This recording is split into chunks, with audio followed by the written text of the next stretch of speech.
with RJ Anusha. Radio city నువ్వు నేను సినిమాలో ఇవాల్టి సినిమా కల్ హో నా హో. ఈ సినిమాని డైరెక్ట్ చేసింది నిఖిల్ అద్వానీ. ఈ సినిమాలో జయా బచ్చన్, షారుఖ్ ఖాన్, సైఫ్ అలీ ఖాన్, ప్రీతి జింతా వంటి వారు ఎందరో గొప్ప నటులు నటించడం జరిగింది. 28 నవంబర్ 2003 రిలీజ్ అయిన ఈ సినిమా ప్రేక్షకుల మనసు దోచుకోవడమే కాకుండా బాక్స్ ఆఫీస్ వద్ద ఒక సెన్సేషన్ గా నిలిచింది. అండ్ ఈ సినిమాకి మ్యూజిక్ అందించింది శంకర్ ఎహ్సాన్ లోయ్. ఈ సినిమాలో మ్యూజిక్ గురించి చెప్పాలంటే ఇందులో 7 పాటలున్నాయి. అందులో నా favourite Pretty Woman, Mahi Waits, The Time to Disco, My God, ఇట్లా చెప్పుకుంటా పోతే ప్రతి సాంగ్ ఒక్కొక్క ఆడిముత్యం అనే అనాలి. నాకైతే ఇందులో ఉన్న సాంగ్స్ అని నచ్చుతాయి. అండ్ ఆల్సో ఈ సినిమా కూడా చాలా నచ్చుతుంది. మరి ఈ సినిమా విషయానికి వస్తే నైనా క్యాథరిన్ కపూర్ తన ఒక అప్టైట్ పంజాబీ అమెరికన్ MBA స్టూడెంట్ అన్నమాట. న్యూయార్క్ సిటీలో ఉంటుంది. With widowed mother Jennifer. ఆమె ఒక పంజాబీ క్రిస్టియన్. తనకి ఒక బ్రదర్ కూడా ఉంటాడు, శివ్ అని చెప్పేసి. అండ్ ఒక సిస్టర్ ని అడాప్ట్ చేసుకుంటది, జియా అని చెప్పేసి. ఇంకా పేరెంటల్ గ్రాండ్ మదర్ లాజో. ఆమె ఒక పంజాబీ సిక్. జెనిఫర్ ఒక అన్సక్సెస్ఫుల్ కేఫ్ ని నడుపుతూ ఉంటారు. లాజో కూడా వీళ్ళతోటే ఉంటారు. అయితే ఆమెకి ఎప్పుడు మనసులో ఉంటదనమాట, జియాని అడాప్ట్ చేసుకున్నందుకే వాళ్ళ కొడుకు చనిపోయాడేమో అని చెప్పేసి.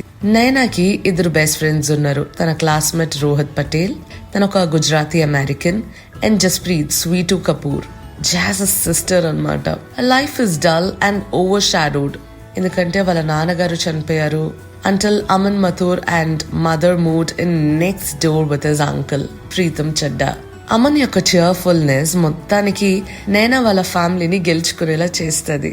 And he slowly starts to solve the problems. తను సజెషన్స్ ఇస్తాడు ఆ కెఫేని ఇండియన్ రెస్టారెంట్ కింద మార్చమని. And it's success elevates the financial burdens అని చెప్పాడు. అమన్ నైనాని ఎప్పుడు హ్యాపీగా ఉండడానికి ఎంకరేజ్ చేసేవాడు. And to live life to the fullest. She ends up following in love with him also. Rohit కూడా నైనాతో ప్రేమలో పడిపోతాడు. అండ్ అమన్ యొక్క హెల్ప్ అడుగుతాడు ఇన్ ఎక్స్ప్రెసింగ్ హిస్ ఫీలింగ్స్. నైనా tells Rohit there is something she must say to him. And అది విన్నాక తను కూడా రెసిప్రొకేట్ చేస్తుందేమో ఫీలింగ్స్ ని అని అనుకుంటాడు. అప్పుడు Naina reveals that she's in love with Aman instead. అల్లాడిపోతాడు. రోహిత్ అమన్ కి కాల్ చేస్తారు ఏమైందో చెప్పడానికి. Naina goes to Aman's house and is shock to see a wedding photograph of Aman and his wife Priya. మనసు విరిగిపోయి తన అక్కడి నుంచి వెళ్ళిపోద్ది. అమన్ వాళ్ళ మదర్ అసలు తన లైఫ్ లో ఏమైంది అని చెప్పేసి చెప్తారు.